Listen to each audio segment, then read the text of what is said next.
Praise లా దేవుని ఉన్నతమైన నామమునకు మహిమ కలుగునుగాక. ప్రభు నామమున మీ అందరికీ హృదయపూర్వక వందనాలు. ఈ ఉదయకాలము దేవుని వాక్యాన్ని విందాం. 2వ దినవృత్తాంతముల గ్రంథము 30వ అధ్యాయము 8వ వచనము. ఆయన శాశ్వతముగా పరిశుద్ధపరిచిన ఆయన పరిశుద్ధ మందిరములో ప్రవేశించి మీ దేవుడైన యెహోవా మహోగ్రత మీ మీద నుండి తొలగిపోనట్లు ఆయనను సేవించుడి.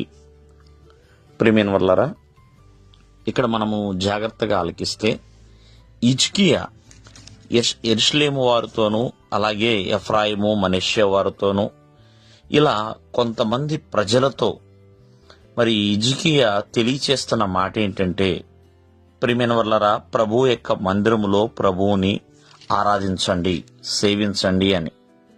మరి మీ పితరుల వలె అవిధేయులుగా ఉండకుండా ఆ దేవాది దేవునికి లోబడి ఉండండి, ఆయన పరిశుద్ధమైన మందిరంలో ప్రవేశించండి. అంతేకాకుండా ఆ దేవాది దేవుని యొక్క మహోగ్రత మీ మీద తొలగిపోనట్లుగా ఆయన పరిశుద్ధ మందిరములో ఆయనను సేవించండి అని. మరి దేవుని యొక్క ఉగ్రత తొలగిపోవుట, ఎందుకంటే చాలామంది దేవుని యొక్క ఉగ్రతకి లోనవుతున్నారు. కారణం ఏంటంటే వారు చేస్తున్న మరి అక్రమమైన క్రియలు, దుష్కార్యములు. ప్రియమైన వర్లరా, కానీ దేవుని ఉగ్రత నుంచి తొలగిపోయిన వారు కూడా చాలా మంది ఉన్నారు. వాస్తవంగా చెప్పాలంటే ఆనాడు నినివే పట్టణం మీదకి దేవుని యొక్క ఉగ్రత వస్తున్నది అని యోనా ప్రకటించినప్పుడు ఆ నినివే పట్టణ వాసులందరూ కూడా దేవుని దృష్టికి వారిని వారు తగ్గించుకుని లోబడి, రాజు సైతము కూడా తన యొక్క సింహాసనము నుండి దిగి గోనిపట్ట ధరించుకుని ఉపవాసం ఉండి ప్రార్థన చేశారు. అంతేకాకుండా వాళ్ళు చేస్తున్న ఆ బలాత్కార క్రియలన్నిటిని కూడా మానివేశారు.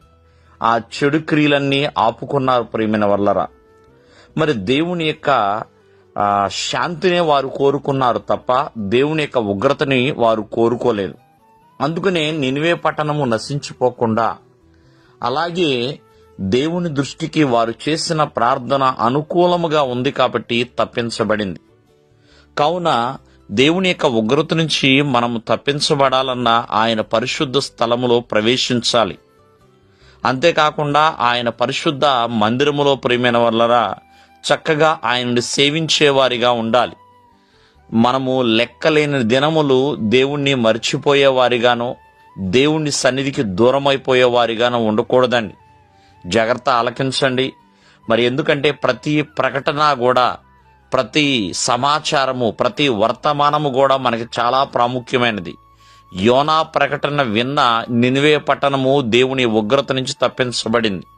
కావున మరి పరిశుద్ధ దినము, పరిశుద్ధ స్థలములో ప్రవేశించి చక్కగా ప్రభువుని ఆరాధించే వారిగా ఉండాలి.